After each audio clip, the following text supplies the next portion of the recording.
చినుకు పడితే చాలు తిరుపతి చిత్తడి చిత్తడే. మనం చూస్తున్న దృశ్యాలు ఒకసారి చూడొచ్చు.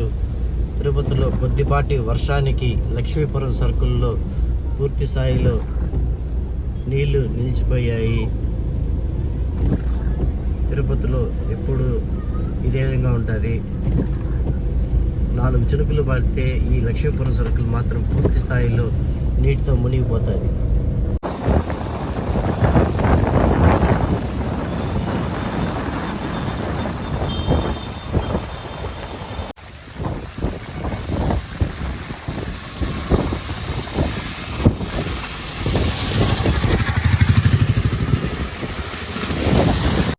బంగాళాఖాతంలో ఏర్పడ్డ అల్పపీడన ద్రోణి ప్రభావంతో జిల్లా వ్యాప్తంగా విపరీతమైన వర్షాలు కురుస్తున్నాయి. నిన్న రాత్రి నుంచి ఎడతెరపి లేకుండా కురుస్తున్న వర్షాల కారణంగా ఇక ఉమ్మడి చిత్తూరు జిల్లా వ్యాప్తంగా భారీ వర్షాలు కురుస్తున్నాయి. ఇదే ప్రస్తుతం మనం తిరుపతి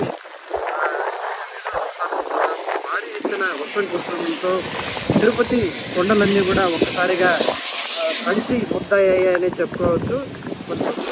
చూడవచ్చు.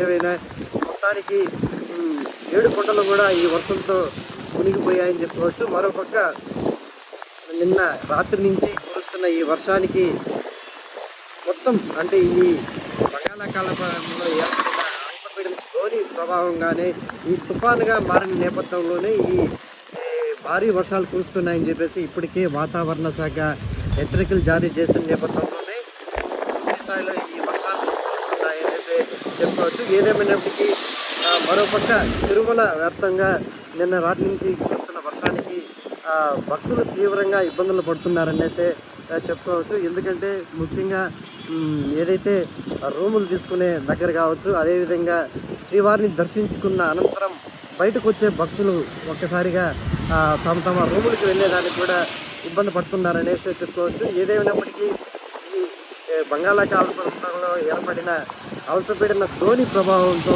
ఈ 2 రోజుల పాటు కూడా అంటే 2వ తేదీ వరకు కూడా వర్షాలు కురుస్తాయని చెప్పేసి ఇప్పటికే ఐఎండీ హెచ్చరికల నేపథ్యంలో ప్రతి ఒక్కరూ అప్రమత్తంగా ఉండాలని చెప్పేసి కూడా చెప్తున్నది.